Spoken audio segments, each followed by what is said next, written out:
Hey guys, I wanted to do a little intro into the next phase of the tutorials that I want to do. And we are going to start cutting stuff and making stuff. And I'm going to show you how to go from an idea to a prototype into a working prototype. And then if you want, you can go forward and take it into production with laser cutting. Today is just going to be kind of a show and tell of the tools that you might want to have if you're going to do it this way.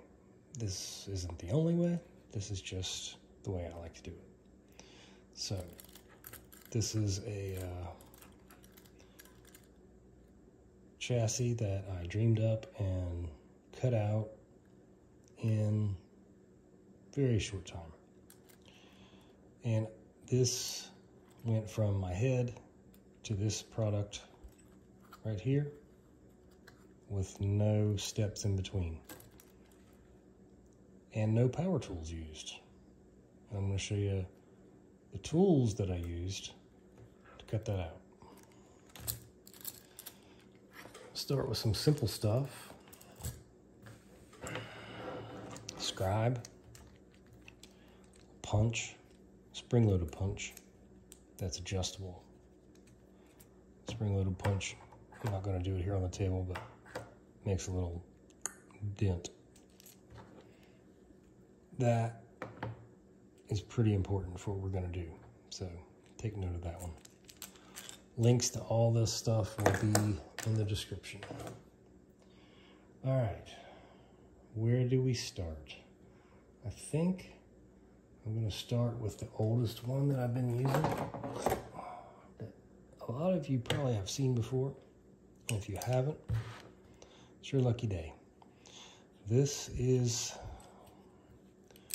what I was told is called the Radio Shack Nibbler, because that's where I first saw it. It was back in the 80s in Radio Shack. And basically, it's a cutter for sheet metal or plastic, or a lot of times what I used it for was cutting circuit boards, breadboards, the prototype boards. And so basically it's got a little notch, and you can use it. I don't have anything right now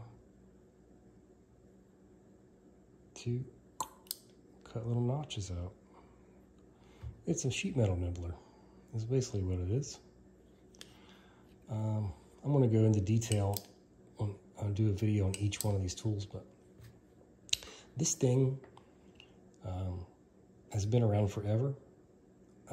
They're really cheap, and you need to have one or two in your toolbox. You can get these on Amazon. I think I've seen them as low as $13. They will cut material up to about 2 millimeters, depending on how hard it is. For aluminum, you're good up to about 1.6, unless it's like a super hard alloy. And then you want to go down to like 1 millimeter. But this thing is just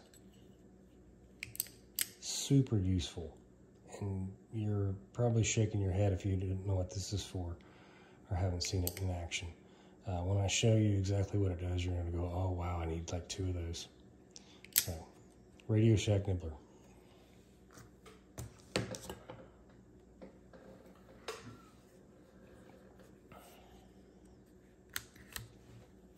No surprise here, we're cutting sheet metal.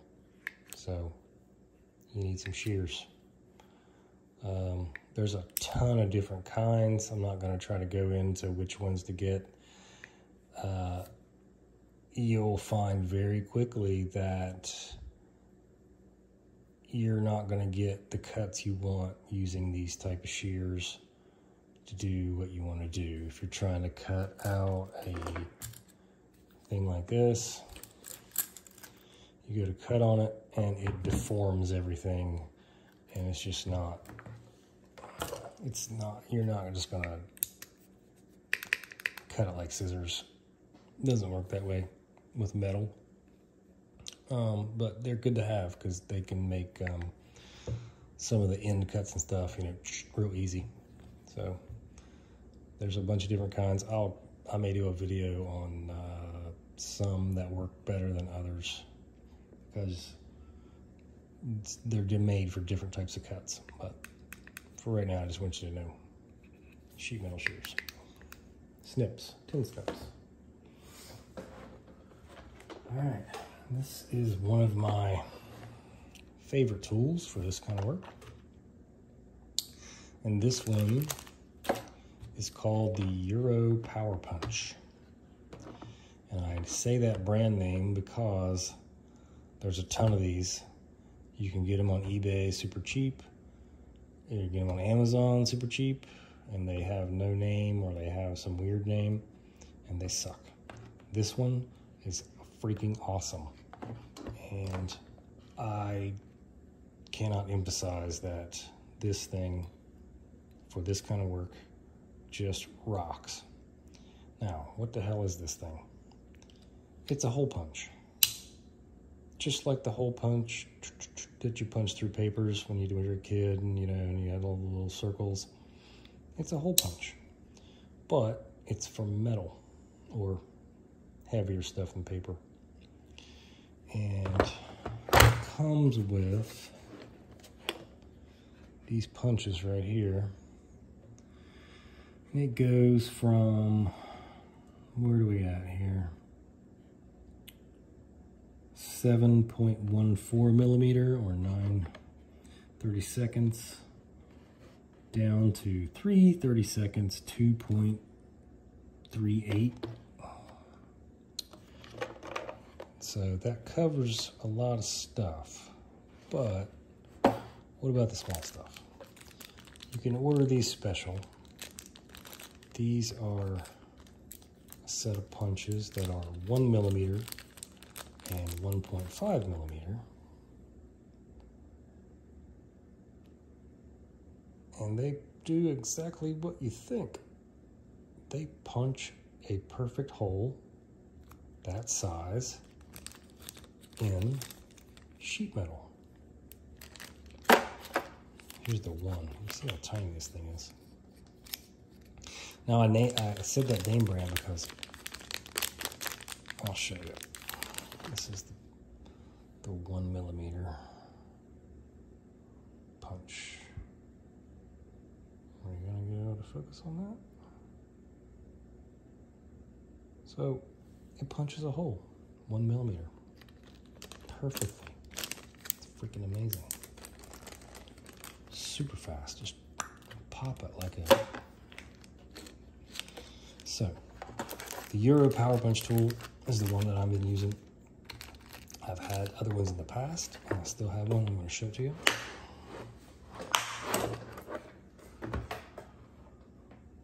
This is the same thing, but it's the knockoff crappy Chinese version you get on eBay or other brands that you get on Amazon.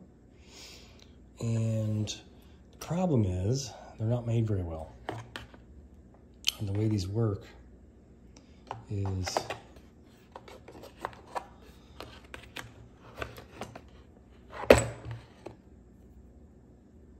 you got the punch, the die,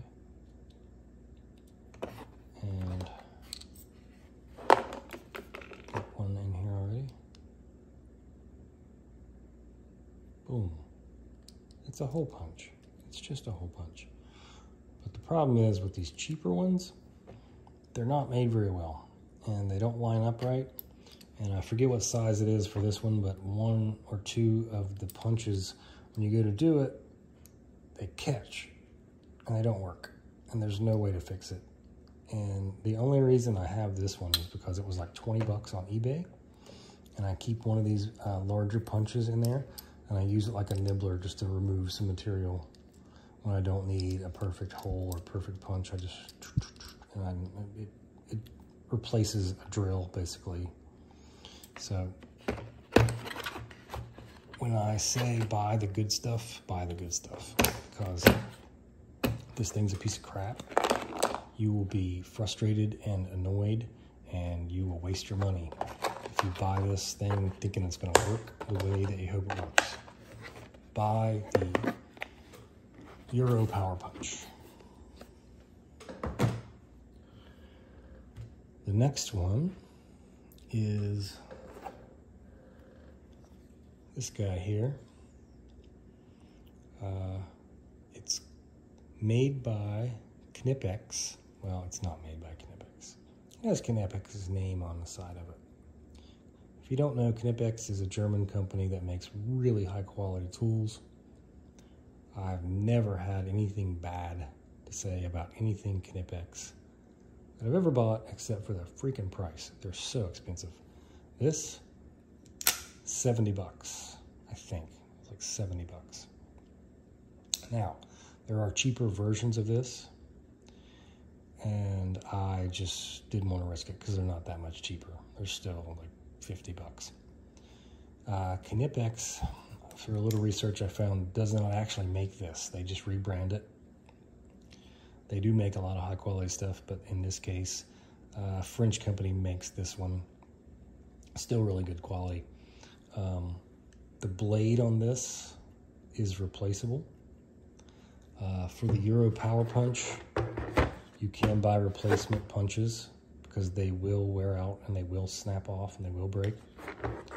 And eventually, especially if you're abusing this, the blade will get dull or it'll snap. You can buy a blade. These guys are so cheap that you're not going to want another blade. You just buy another one. Actually, buy two, have one set aside because they will eventually get dull and they will snap off, especially if you're pushing the limits of the tool. And I'm going to go into that too.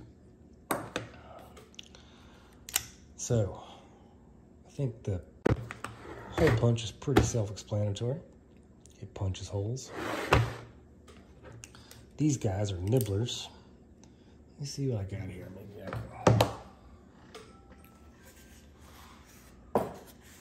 So the way these work,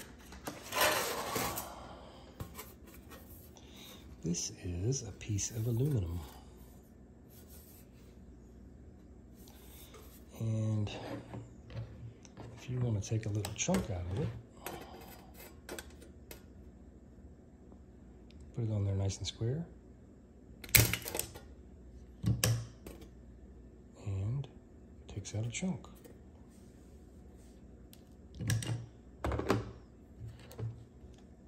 If you want to take a long cut,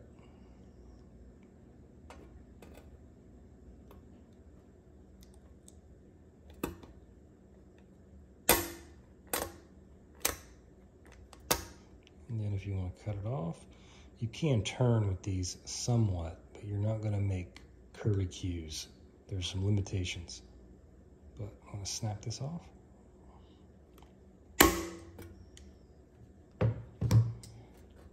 Look what we got there. Nice, clean cut. So, that's what you can do with these. And when you combine the hole punch with the nibbler,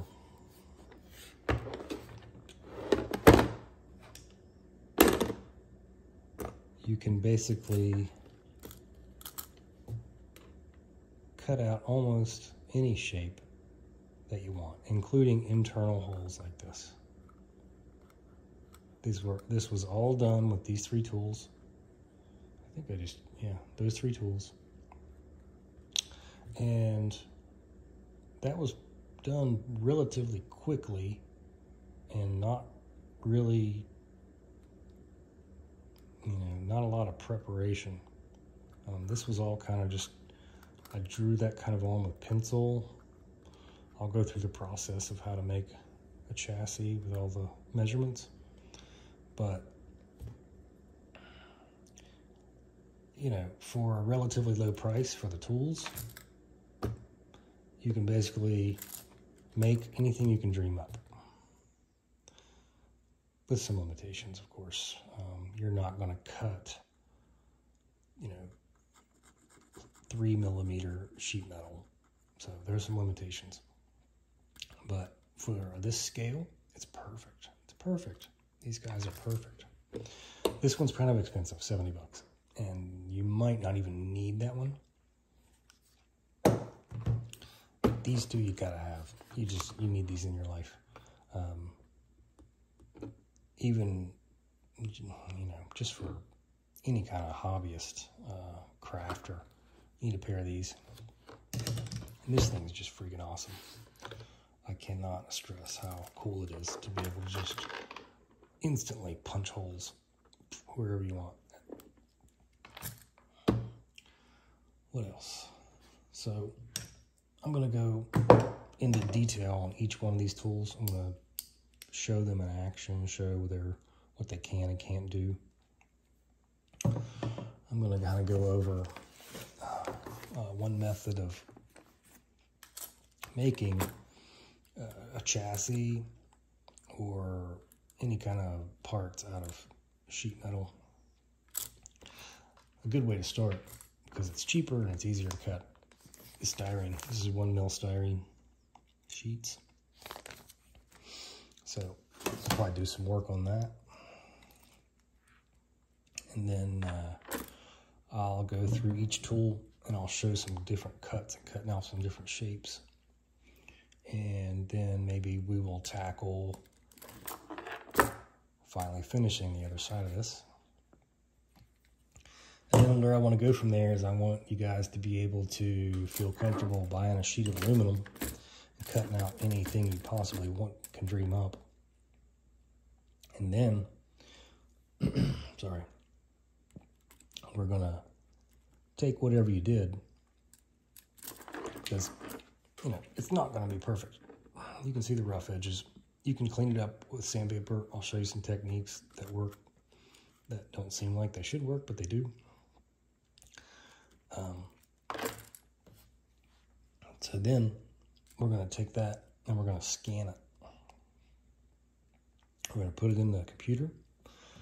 And a lot of people seem to think that's crazily intimidating and impossible, and you got to have, you know, an engineering degree, and you don't. You can scan this, put it right into Adobe Illustrator, and basically just trace it out and create a file that you can use to laser cut with. It's not as hard as you think. I promise you. As long as you follow the format that the laser cutter needs, you're basically just drawing with dots. And then once you're done drawing, the laser cuts it out. It's pretty much that simple. So we're going to go through that whole process. All right. I'm going to put the links in the description for these tools. You guys can look them over. And then I'm going to go back and, like I said, we'll go through each one. And I'll show you what they can and can't do. Then you can decide, you know, is it worth it to buy that guy for 70 bucks? I think so, but, you know, maybe not everybody needs that. Some basic techniques of how to mark a point, center punch, pop a hole exactly where you want it. And we're going to have some fun, and we're going to make some stuff like that. So stay tuned, guys. Make sure you subscribe.